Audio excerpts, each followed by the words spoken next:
We got into a discussion during the commercial break. If you were watching on TV, we were discussing the MVP candidates, and Seton said, what about Justin Verlander? And McLovin then said he may not even win the Cy Young, which is true. I could put, but you said what, Seton? He's a beast. Yeah, he is. Okay. But there are a lot of beasts out there. I know, he's just one of them. Yeah. So it's the year of the pitcher. He seems to be one of the more beaster of the beasts. Yeah. Okay, he's been great. You know, let me ask Nick Swisher, Yankees outfielder. Can you put a picture in there for MVP, Nick? I mean, I'm laughing at you guys. I think you are talking about some pretty beastly guys. And either way, man, you know, those guys have had tremendous years. I'm not sure if you'll ever see a pitcher win the MVP. But those guys have had such tremendous years that they could be deserving, but I don't think they're going to pick a pitcher to win the MVP. What do you think of my MVP pick? Who's that? The Grandy man, Ken. I'm telling you what, man, it's been so much fun to watch. He has had such a tremendous year, man, and it couldn't happen to a nicer guy. And Yankee Stadium's, man, set up for his swing, man. It's perfect. He's got 31 home runs, Nick. Hey, man, believe me, I've been seeing it every single day. It's been absolutely crazy, man, and, couldn't be more proud of him. He's going to go 30-30 this year, lead the league in runs scored. He'll go 40-30 this year, and you guys are in a pennant race. Who would be – give me another MVP candidate. I know the Red Sox got a few of them, but they'll cancel each other out. Who else would you put in there? I tell you what, man, I don't know. There's so many guys that are having great years this year. You know, definitely some guys over there in Boston. But, I think right here where we are and where we stand, man, Grandy looks up and coming right now. Stealing signs in Toronto seems to be a big story. How do you steal a sign if you're a player? You know what? It's so funny. It's like I'm not smart enough to even pick up on the different, sequences they do. It's like, okay, all right, they're going to do last sign, indicator, shake first. Well, what does that mean? Especially when he flashes down 40 signs in a span of 2 seconds. I don't know, but you're man. at second base, though, Nick. Mm-hmm. And would anybody want to know what was coming? If you're at second base and Jeter's up, mm-hmm. would he want to know what was coming? I doubt it. Would A-Rod? I doubt it. Would anybody want to know? I don't know, man. I guess that's a personal opinion, I guess. But if you're at second, have you ever signaled into the hitter at second base? No. These are kind of tough questions for early in the morning, by the way. Oh, we get up early though. That's the problem, Nick. I know, right? Y'all are fired up, ready to go. You have a night game. Do you believe the Blue Jays though could steal signs and relay that to the hitter? I haven't even read anything on that, nor do I even plan to pay any attention to it. It's just something to write about, and it doesn't bother any of us guys in here. He's Nick Swisher, the Yankees outfielder. 2 hits last night, the win over the Angels. What did you keep from Jeter's day when he had his 3,000th hit? I think just a memory, man. I think, I've seen 3,000 strikeouts. I was actually the one in the box to witness that one, which was not cool. I've seen 500 home runs. I've seen 500 saves. I've never seen 3,000 hits. Wait, why wasn't it cool to be in there for the 3,000th strikeout? Well, I think just the situation itself. But then again, I guess you could look at it on the positive side. At least I'm going to the Hall of Fame for something.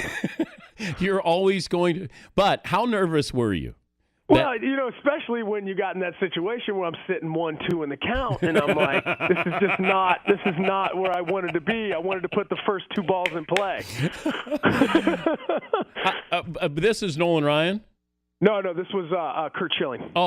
Oh, so that hurt even more that it was Schilling. Right. That one hit me.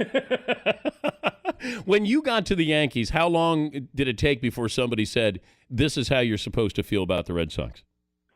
I think once you get here, I think it's bred in, man. I mean, it's just one of those things that when you're part of this organization and you're part of this family, that tradition, pride, and passion that the Pinstripes have, man. As soon as I got over here, I bought into that, and I tell you what, man, it's been an unbelievable journey, and couldn't be more thankful to get out of my situation and come here. But there's no pamphlet they give you on. No, man. I think it's all that unwritten stuff. I think if you're a competitor and you're an athlete, man, this is the place you want to be because there's no better place.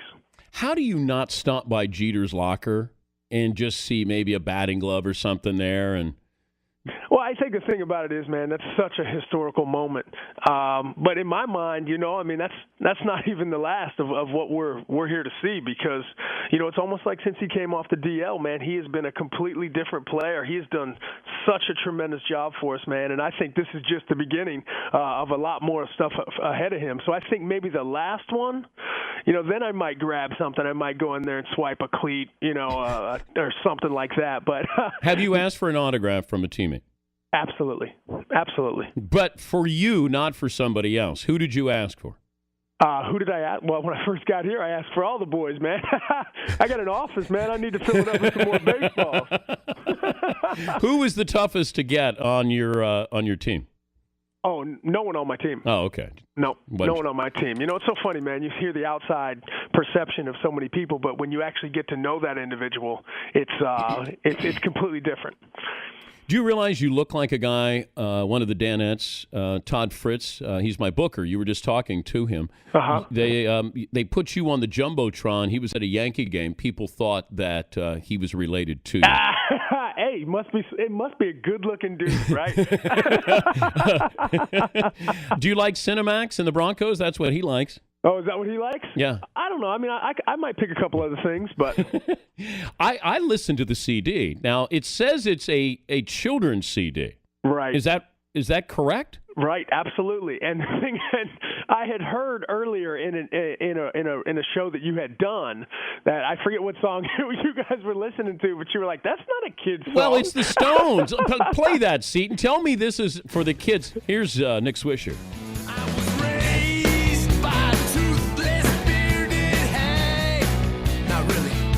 I was schooled with a strap across my back. That was the problem I had right there, Nick. The strap across my back. Right. I mean, out of all the stuff you could have picked, you picked that. But other than that, I thought it was a great album. Okay, give me the song you think is truly representative of this CD. I think probably the last song. Okay. Bernie Williams wrote that track. It's called "Believe," and it's a powerful song. I mean, it's got a great meaning. All right, give me a little bit of that. That's the name of the CD. Right. So well, that's also the name of the last track as well. Okay, let me hear. Let's go. What do you want me to hear? Sing. I'm an in-studio only guy. Oh, you and Britney Spears, huh? Hey, either way, man, I'm just trying to sell records, bro. Okay, Seton, do you have a little Believe there? Inside of me, I look in the eyes of an innocent child, and that voice inside me starts to sing.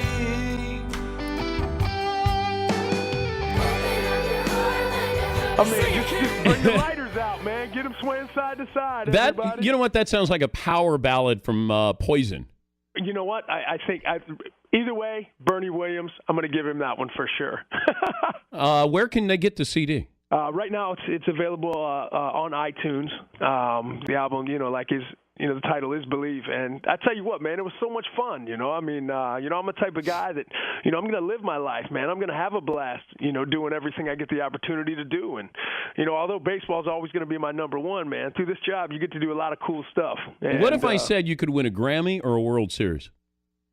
Well, I'm going to go to the World Series, no doubt. I'm going to take another one of those rings. Yeah.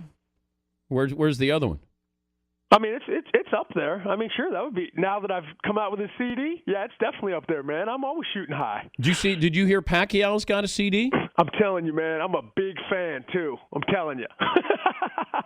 What if you guys could go on tour together? Hey, man, I think people will come to see that. What if you got into the ring with him? I think he would annihilate me within the first 20 seconds of the fight. Who's the best fighter on the Yankees? If I had to choose, I don't know. I think I would go maybe Russell the Muscle. I think I might have to go with him, man. He's a stocky dude, trains MMA style in the off season. Tough guy. I think I'd have to take him, especially in an octagon. Is there if he had to bat, is there a batting helmet to fit Bartolo Colon? Oh yeah, it's custom. but it's there. That's a big noggin. That's got to be 8.5, isn't it? I'm telling you what, man. He has been one of the best things that have happened to this team this year, man. He's had such a tremendous year. And, yeah, he does have a big head. But I tell you what, man, he has done an awesome job for us, and we're so happy to have him over here. It's good to visit with you. We appreciate you calling in. Oh, you got it, Dan. Absolutely, brother. Good talking to you. All right, Nick Swisher, Yankees. Dude, man. Love it. You know who he reminds me of? Jason Giambi. Young Jason Giambi. The count is 23 Mans? I was going to to say, how many mans did I get there? We got 23 right now. Yeah. He's a dude who's having a good time, though. He's enjoying every minute of every day. Look, he just got married, beautiful wife, playing for the Yankees. You know what? Treated like a rock star. Even if you're a Red Sox fan, you got to like Nick Swisher. Got to.